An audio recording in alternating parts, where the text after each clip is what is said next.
Hi friends, ఎలా ఉన్నారు అందరూ? మామూలు జాకెట్లు కట్ చేస్తున్నానండి. సరే వీడియో తీసి పెడదాం కదా, లాంగ్ వీడియో అని చెప్పేసి.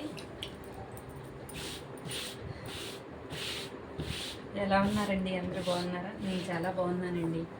మీరు కూడా బాగుండాలని మనస్ఫూర్తిగా భగవంతుడిని కోరుకుంటున్నాను. నేను మామూలు జాకెట్ల మీద కూడా కొంచెం నీళ్ళు చల్లుతాను. అది మీకు ప్రతి వీడియోలో చెప్పే విషయమే కదా. లైనింగ్ల మీద ఎలా నీళ్ళు చల్లుతానో వీటి మీద కూడా ముడతలు ఏమన్నా ఉంటే మడతలు పోతాయని చెప్పేసి చల్లుతాను. ఎక్కువ సాగదీయకుండా మీకు నేను వీడియో పూర్తి చేసేస్తానండి. మీకు కూడా నా వీడియో చూసేటప్పుడు విసుగు రాకూడదు కదా. షార్ట్కట్లో ఇవి 4 బ్లౌజులు ఒకేసారి వేసి కట్ చేసేస్తాను. ఇలా నీళ్ళు చల్లకుండా ఒకదాని మీద ఒకటి వేసుకుంటా ఉంటే మనకి ఇది కొంచెం కలర్ దిగుద్ది, అయినా త్వరగా కట్ చేసేస్తాం కదా.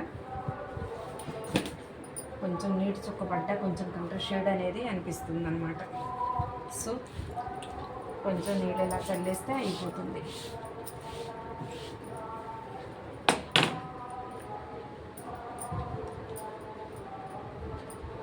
జాకెట్ మాత్రం నేను ఇలాగే మడత పెట్టి 4 మడతలు వేసేస్తానండి. ఇది కూడా ఆ జాకెట్ కూడా కొద్దిగా ఏమన్నా మడతలు ఉంటే మనం ఇలా నీళ్ళు చల్లుకుంటే కొంచెం సాఫీ అయిపోతుంది. కటింగ్ ప్రాబ్లం లేకుండా మనం ఎలా పెడితే అలా ఆది వచ్చేస్తుంది. కొంచెం ఒక్క పాయింటే నేను లూజ్ పెడతానండి, ఎందుకంటే ఉతికితే షింక్ అవుతుంది కదా. ఇక్కడ కొంచెం డాట్స్కి, వెనకమాల డాట్స్కి వదిలేసుకొని పెట్టుకున్నాను క్లాత్. ఇలా గీసేసుకుంటానండి నేనైతే, మీకు త్వరగా చూపించేస్తాను. ఇలా నడుము పొడుగు కొలిచేసుకుంటాను. అలా ఆది పెట్టి గుర్తులు పెట్టేసుకున్న తర్వాత నడుము పొడుగు కొలిచేసుకుంటాను.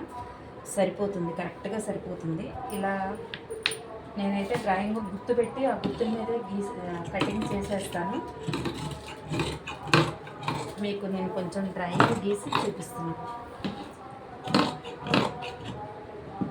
ఎక్కువ ఖర్చులు పెట్టుకున్నానండి. కుట్లు వేసే కొద్దిగా షేపు మారిపోతూ ఉంటుంది. మనకు ఎంత కావాలో అంత పెట్టుకుంటే సరిపోతుంది. వెనక పార్ట్ అయిపోయిందండి. కరెక్ట్గా షేపు ఎలా ఉందో అలా వచ్చేసింది. తర్వాత నేను చేతులు తీసేస్తాను. చేతి పనికి కొంచెం తీసేసేసి ఇలా పెట్టేసుకొని ఎక్స్ట్రా చేతి పనికి కోసం పైన కొంచెం భుజాల మీద కూడా ఖర్చు కావాలి కదా మనకి. ఆ భుజం మీద కుట్టుకి కొంచెం పైకి పెట్టేసుకున్నాం అనుకోండి, సరిపోతుంది. ఇలా నేను ఒక డ్రాయింగ్ గీసేసుకుంటాను ముందుగానే గుర్తు పెట్టుకున్నాక. ఇప్పుడు అలా గీసేసుకొని కట్ చేసేసుకుంటానండి. ఎందుకంటే ముందు బ్లౌజులు ఇచ్చేటప్పుడే మనిషి అనేది మనకు ఒక అవగాహన వచ్చేస్తుంది కదా. నేను ప్రతి వీడియోలో ఇదే మాట చెప్తాను.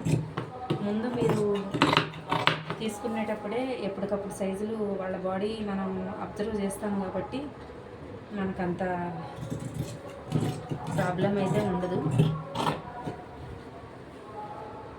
క్రాస్ నేను కుట్టేటప్పుడు చేతి క్రాస్ కూడా అన్నీ ఒకేసారి తెగవని చెప్పేసి ఇలా కట్ చేస్తున్నా. చేతి క్రాస్ కూడా మనం కుట్టేటప్పుడు తీసేసుకోవచ్చు.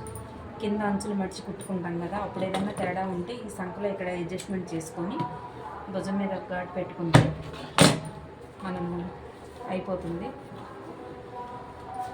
ఇక ఎదరపార్ట్ తీయాలి. ఎటు చూసినా ఎదరపార్టు, మనకి ఎదరపార్ట్లో ముక్క తగ్గినా పర్వాలేదండి, ఎందుకంటే మనం ముక్క వేసుకుంటే ఇలా ఊరికి ఒక డ్రాయింగ్ గీసేసుకుంటే ఇప్పుడు ఆది జాకెట్ని బట్టి అది మనం చూసేసుకోవచ్చు.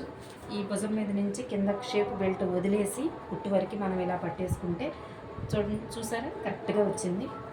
ఇలా మనం ఒక డ్రాయింగ్ అనేది ఒక క్రాస్గా గీసేసుకున్నాం అనుకోండి, క్లాత్ క్రాస్గా పెట్టేసి ఇక్కడ మధ్యలో షేప్ వేస్తాం కదా, కాస్త కొంగులు వదిలేసి మనం అవతలకు పెట్టేసుకుంటే సరిపోతుంది. ఇది చెస్ట్. ఇక్కడి నుంచి ఇక్కడికి చూసారా పెద్ద తేడా డిఫరెంట్ అయితే నేను రాలేదు. నేను గీసిన డ్రాయింగ్కి పట్టే ఆదికి పెద్ద డిఫరెంట్ అయితే రాలేదు. ఎందుకంటే మనం ముందుగానే మన జాకెట్ కటింగ్ చేసేటప్పుడే ఒకసారి అబ్జర్వ్ చేసేస్తాం కదా జాకెట్ని. నేనైతే ఇంత ఈజీగా కట్ చేసేస్తానండి. షేప్ ముక్కలు కూడా నేను కుట్టేటప్పుడే తీసుకుంటాను. మెడ క్రాస్ మాత్రం, ఇప్పుడు చంకలో క్రాస్ మాత్రం సారీ మెడ క్రాస్ అన్నాను. ఇప్పుడు ఈ అదర్ పార్ట్ సంఖ క్రాస్ మాత్రం ఇప్పుడు వచ్చేస్తుంది. ఇలాగే రౌండ్లోకి కొంచెం లైట్గా తీసేసుకోవచ్చు మన ఐడియా ప్రకారం. చూసారా ఎలా వచ్చిందో? కొంచెం ఏమన్నా రాలేదనుకోండి, ఇక్కడ కొసలు కొంచెం కట్ చేసేసుకుంటే సరిపోతుంది. మెడ కానీ కుట్టేటప్పుడు కొలిచేసుకుంటాం కదా, మెడ ముక్క వేసుకునేటప్పుడు అన్ని సైజులు అది ప్రకారం. ఇదండి నా కటింగ్ అయితే. ఇది నేను ఇంత ఈజీగా కట్ చేసేస్తాను. నాకైతే కటింగ్ కానీ కుట్టడం కానీ పెద్ద ప్రాబ్లం అనిపించదు. ఈ గుర్తులు కూడా ఇప్పుడు మీకోసం నేను గుర్తులు పెడుతున్నాను. వీడియో చేయకపోతే నేను మామూలుగా ఈ గుర్తులు కూడా పెట్టుకోను. ఆది బ్లౌజ్ ఉంది కదా, ఐడియా ప్రకారం వేసేస్తాను. ప్రాబ్లం అయితే రాదు. వీటిలో షేప్ ముక్క వస్తుంది. ఇక్కడ నడుము ముక్క తీసేస్తాం కదా, ఇక్కడ ఒక షేప్ ముక్క వస్తుంది. మెడ ముక్కలో మెడ ముక్క మనం క్రాసులు తీసేసుకోవచ్చు. అయితే ఒక చిన్న మాట అండి, మీకు మంచి మాటనే నేను చెప్తున్నాను. మనము చదువుకున్నా చదువుకోలేకపోయినా మనమంటూ ఏదో ఒకటి మనకు తగ్గది చిన్న పనైనా ఏదో ఒక వృత్తి అనేది మనం ఎంచుకోవాలండి. కష్టపడి పని చేసుకొని మనకి అనుకున్నంత అమౌంట్ రాకపోయినా ఏదో మన ఖర్చులకు మనమైనా సంపాదించుకుంటూ ఉంటే మన చూసే వాళ్ళకి కానీ మన ఇంట్లో వాళ్ళకి కానీ కొంచెం విలువగా ఉంటామనేది నా అభిప్రాయం. రూపాయి మన దగ్గర ఉన్నా లేకపోయినా మనం కష్టపడకుండా ఖాళీగా కూర్చొని తింటే అందరికీ లోకువేనండి. నేనైతే మా నాన్నగారు చెప్పేవాళ్ళు, మనం ఏదైనా సరే చిన్న పని అయినా సరే మనకి కొంచెం అమౌంట్ వచ్చినా చాలు, మనం అనేది రోజు మొత్తం మీద కష్టపడుతున్నాం అనేది మనకు ఉండాలి అనేది చెప్పేవాళ్ళు. అది నేను ఫాలో అయ్యేదని. అమ్మ కూడా అలాగే చెప్పేది. భర్త సంపాదించేది తెచ్చినా మనం ఇంట్లో కూర్చొని బయటకు వెళ్ళి చేసే పని మనకి అవకాశం లేకపోయినా ఇంట్లో కూర్చొని ఏ చేతి గుర్తో ఏదో ఒకటి ఎంచుకుంటే మాత్రం మీ ఖర్చులకు మీకు రూపాయి వస్తుంది. తను ఇచ్చేదాకా ఎదురు చూడటానికి అంత అవకాశం ఉండదు కదా అనేది ఒక మంచి మాట అమ్మ కూడా చెప్పేది, నాన్న కూడా చెప్పేవాళ్ళు. పేదరికంలో పుట్టి పెరిగాము, కష్టం విలువ తెలుసు.